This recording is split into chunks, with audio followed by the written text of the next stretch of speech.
सिद्ध योग में आपका स्वागत है।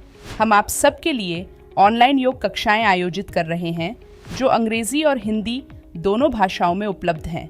हम प्रत्येक दिन सुबह 5 बजे से रात 10 बजे तक 12 अंग्रेजी और 4 हिंदी की कक्षाओं के साथ आपके लिए उपस्थित हैं, ताकि आपको प्रत्येक दिन सही समय पर योग का अभ्यास करने में सुविधा हो। ये 2 सप्ताह एक ऐसा समय है जिसमें आप शामिल होकर अपने जीवन में एक सकारात्मक परिवर्तन का अनुभव कर सकते हैं, वह भी बिल्कुल मुफ्त में।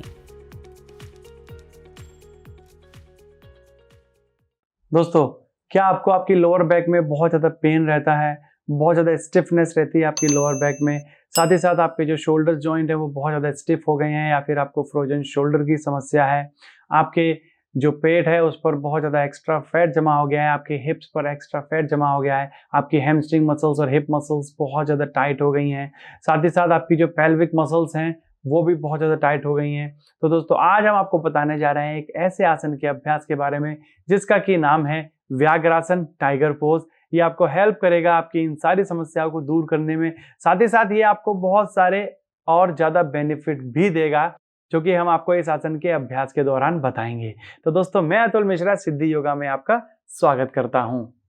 तो चलिए दोस्तों, अपने टाइगर पोज व्याघ्रासन का अभ्यास शुरू करने से पहले हम लोग अपने इस आसन की कॉन्ट्रा इंडिकेशंस को समझ लेते हैं। तो दोस्तों, अगर आपको नी जॉइंट से रिलेटेड कोई इंजरी है, या फिर आपको अर्थराइटिस की समस्या है, या फिर आपको शोल्डर जॉइंट से रिलेटेड कोई इंजरी है, आपको बैक से रिलेटेड कोई इंजरी है, आपको हिप जॉइंट से रिलेटेड कोई इंजरी हुई है, या फिर हाल ही में आपकी कोई भी सर्जरी हुई है, या फिर एब्डोमेन पर कोई भी सर्जरी हुई है, तो आपको इस आसन का अभ्यास करने से बचना है।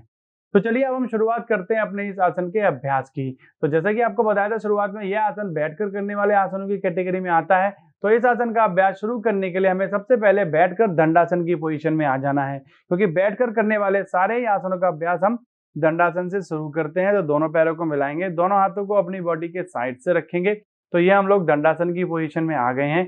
दंडासन की पोजीशन में आने के बाद आपको अपने दोनों पैरों को बेंड करके सुखासन की पोजीशन में आ जाना है। सुखासन की पोजीशन में आने के बाद आपको अपने दोनों हाथों को सामने की तरफ लाना है और अपने हिप्स को ऊपर उठाते हुए अपनी नीज पर आ जाएंगे, और दोनों पैरों का जो लॉक हमने किया था वो क्रॉस लेग ओपन कर देंगे, और हम लोग यहाँ पर टेबल टॉप की पोजीशन में आ जाएंगे। तो टेबल टॉप की पोजीशन में आने के लिए हमें थोड़ा गैप लेकर मेंटेन करना पड़ेगा। तो हमें अपनी दोनों एल्बोज को अपनी नी से टच कर देना है।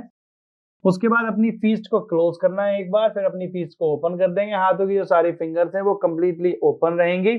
आपका जो शोल्डर जॉइंट, एल्बो जॉइंट और रिस्ट जॉइंट है, तीनों एक लाइन में रहेंगे। यहाँ पर आपका नी जॉइंट और हिप जो है वो एक लाइन में रहेंगे। तो ये हमारी टेबल टॉप की पोजीशन हो गई है। अब यहाँ से हम लोग व्याघ्रासन यानी कि टाइगर पोज की तरफ जाएंगे। तो सबसे पहले हमें अपने दोनों घुटनों और दोनों एड़ी और पंजों को आपस में मिला लेना है। बैक को हम लोग बिल्कुल रिलैक्स रखेंगे। गर्दन को हल्का सा ऊपर उठाते हुए हमें सामने की तरफ देखना है। तो व्याघ्रासन के अभ्यास में हमें क्या करना है कि सबसे पहले हमें अपने राइट लेग को पीछे की तरफ घुटने से सीधा कर देंगे। उसके बाद अपनी लेग को बेंड करते हुए धीरे धीरे अपने पैर को ऊपर की तरफ उठाना है, इस तरीके से। तो सबसे पहले बिगिनर्स के लिए आप लोग केवल इसी तरीके से इस आसन का प्रैक्टिस करना है। अगर आप बिगिनर हैं, पहली बार इस आसन का अभ्यास कर रहे हैं, तो आपको इस आसन के अभ्यास में इतना ही प्रैक्टिस करना है। अपने फीट को बेंड करते हुए अपने हेड की तरफ प्रेस करना है। कुछ लोगों के हिप्स का अलाइनमेंट सही नहीं होता, तो उनकी बॉडी इस तरीके से प्रेस होने लगती है, उनका जो फीट है वो हेड की लाइन से आउट जाने लगता है। तो आपको ध्यान रहे, आपको अपने फीट को उतना ही प्रेस करना है अपने हेड की तरफ कि आपकी जो बॉडी का अलाइनमेंट है वो गलत ना हो। आपका फीट जो है वो हेड की लाइन में ही आना चाहिए।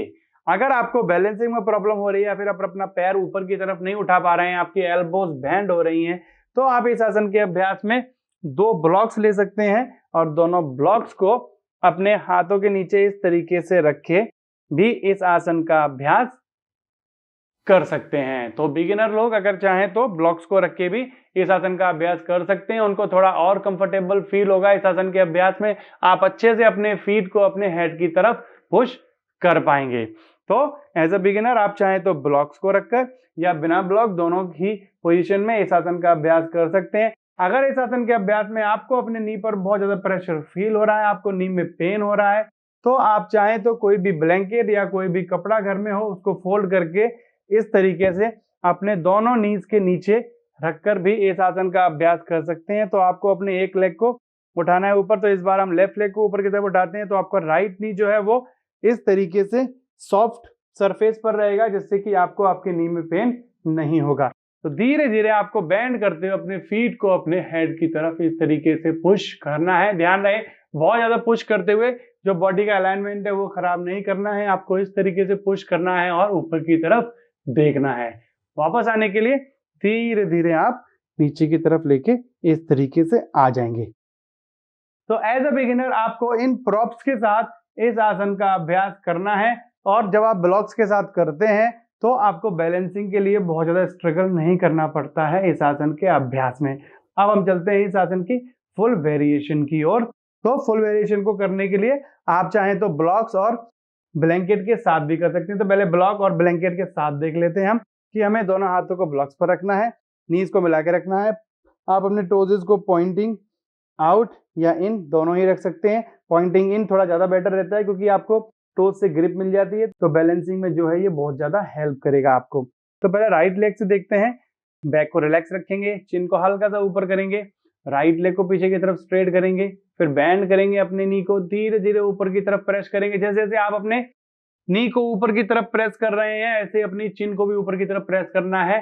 राइट लेग आप लोगों ने ऊपर उठाई है, तो लेफ्ट हैंड से अपने राइट फीट को इस तरीके से, आप चाहें तो इस तरीके से भी पकड़ के ऊपर की तरफ खींच सकते हैं अपनी बॉडी को। तो ये आपका व्याघ्रासन का फुल पोजीशन हो जाता है। और आप चाहें तो इस तरीके से पकड़कर भी अपनी फीट को ऊपर की तरफ पुश कर सकते हैं। तो जैसा कि आप देख पा रहे हैं, इस आसन के अभ्यास से आपके शोल्डर को बहुत अच्छा स्ट्रेच मिलता है, साथ ही आपकी जो क्वाड्रिसेप मसल है, पेल्विक मसल है, उसको एक बहुत अच्छा स्ट्रेच मिलता है। आपकी एब्डोमिनल मसल स्ट्रेच होती हैं, आपको बैलेंस भी करते हैं। तो जब एक हाथ पर आप बैलेंस कर रहे हैं तो आपके जो हैंड मैट पर है या फिर ब्लॉक पर है उसकी स्ट्रेंथ बढ़ती है, साथ ही साथ आपकी बैक की फ्लेक्सिबिलिटी बढ़ती है इस आसन के अभ्यास से। क्योंकि आप बैलेंसिंग कर रहे हैं तो इससे आपके नर्वस सिस्टम पर भी बहुत ज्यादा इफेक्ट पड़ता है। आपका नर्वस सिस्टम स्टिमुलेट होता है, अच्छे से काम करने लगता है, आपका कंसंट्रेशन बढ़ता है, आपका फोकस बढ़ता है। फिर वापस आने के लिए धीरे से डाउन। अब हम करेंगे इसको अपोजिट साइड से। तो लेफ्ट लेग को स्ट्रेट करेंगे, बेंड करेंगे, धीरे धीरे नी को ऊपर की तरफ पुश करेंगे, चिन को ऊपर की तरफ पुश करेंगे। और आपको जो स्टार्टिंग में कैट एंड काव पोज आपने अगर किए हैं तो उसी तरह आपको कैट पोज की तरह इस तरीके से पोजीशन ले लेनी है। तो जब अपने पैर को ऊपर उठा रहे हैं तो आपको अपनी लोअर बैक को नीचे की तरफ प्रेस करना है, चेस्ट को बाहर की तरफ प्रेस करना है, चिन को ऊपर की तरफ प्रेस करना है, और अपने अपोजिट हैंड से अपने अपोजिट फीट को पकड़ने के बाद धीरे धीरे ऊपर की तरफ स्ट्रेच करेंगे इस तरीके से। तो ये अगर आपको स्ट्रेस है, एंजाइटी है, तो उसमें भी ये आसन आपको बहुत ज्यादा हेल्प करने लगता है अगर आप इसका कंटिन्यू अभ्यास करते हैं। तो ये आसन अगर आप सुबह सुबह करते हैं तो ये आपको बहुत ज्यादा बेनिफिट देता है। आप इवनिंग में भी इस आसन का अभ्यास कर सकते हैं, पर ध्यान रहे अगर आप खाली पेट इस आसन का अभ्यास करेंगे तो आपको इसके बेनिफिट और भी ज्यादा मिलेंगे। तो ये हमने आपको प्रॉप्स के साथ दिखाया। आप सेम इस आसन का अभ्यास बिना प्रॉप्स के भी कर सकते हैं। तो एक बार देख लेते हैं।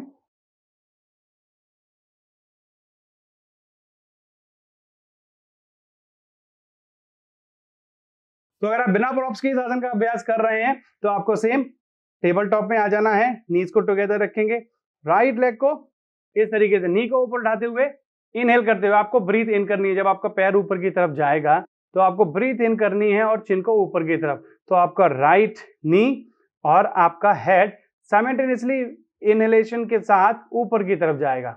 तो पहले हम लोग श्वास को बाहर छोड़ेंगे, फिर इनहेल करते हुए ऊपर की तरफ उठाएंगे, हेड की तरफ पुश करेंगे। आप चाहें तो यहां पर होल्ड कर सकते हैं अगर आपकी फ्लेक्सिबिलिटी अच्छी है, आपने बिगिनर पोज का अभ्यास, इसकी बिगिनर वेरिएशन की है, तो आप अपने अपोजिट हैंड से अपने फीट को पकड़ लेंगे और धीरे धीरे इसको ऊपर की तरफ उठा के इस आसन का अभ्यास इस तरीके से कर सकते हैं। आपको ट्राई करना है जितना हो सके उतने अपने पैर को ऊपर की तरफ आपको खींचना है, अपने नी को जितना हो सके उतना स्ट्रेट करना है और अपनी लोअर बैक को नीचे की तरफ प्रेस करेंगे। वापस आने के लिए एक्सेल करते हुए धीरे से रिलीज कर देंगे। इसी तरीके से दूसरी तरफ से इनहेल अपोजिट हैंड से पकड़ेंगे, बैलेंस बनाएंगे। बैलेंस के लिए ध्यान रहे कि आपकी हाथों की जो उंगलियां हैं वो खुली हुई रहेंगी। जो भी हाथ आपका मैट पर है उसकी सारी उंगलियां बिल्कुल खुली हुई रहेंगी। फीट को पकड़ेंगे। आप चाहे तो यहां पकड़ सकते हैं, बेटर होगा कि आप अपने एंकल जॉइंट से पकड़ें और फिर से एक बार इनहेल करते हुए ऊपर की तरफ स्ट्रेच करना है आपको मैक्सिमम।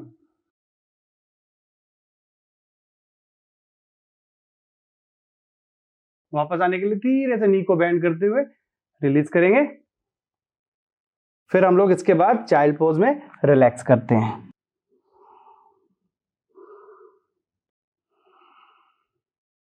सिटिंग पोजीशन में आएंगे। तो दोस्तों ये आपने देखा कि हम लोगों ने अभ्यास किया अपने व्याघ्रासन टाइगर पोज का। हमने आपको इसकी बिगिनर वेरिएशन बताई, प्रॉप्स का यूज भी बताया हमने आपको इस आसन के अभ्यास में। तो अगर आप बिगिनर हैं तो जिस तरीके से हमने आपको बताया स्टेप बाय स्टेप आपको प्रॉप्स के साथ विद बिगिनर वेरिएशन ही इस आसन का अभ्यास करना है। आपको एकदम से इस आसन की फाइनल वेरिएशन के लिए अपने आप को पुश नहीं करना है। अलाइनमेंट जो है वो सबसे ज्यादा जरूरी है और आपकी बॉडी का अलाइनमेंट और पोज का अलाइनमेंट सही तभी होगा जब इस आसन का अभ्यास आप सही तरीके से स्टेप बाय स्टेप करेंगे। तो स्टार्टिंग में आप इस आसन के 2 से 3 राउंड कर सकते हैं। हर राउंड में आप इस आसन के अभ्यास में 20 से 30 सेकंड तक रुक सकते हैं और जो आपको बेनिफिट बताए हैं वो सारे बेनिफिट आपको इस आसन के अभ्यास से मिलेंगे अगर आप इसकी रेगुलर प्रैक्टिस करते हैं तो मैं आशा करता हूं कि इस सारी जानकारी के साथ आप इस आसन का अभ्यास अच्छे से कर पाएंगे और इस आसन के सारे बेनिफिट आप लोग ले पाएंगे। तो आप करिए व्याघ्रासन टाइगर पोज का अभ्यास। हम आपसे जल्दी ही मिलते हैं एक नए आसन के साथ। तब तक के लिए नमस्कार।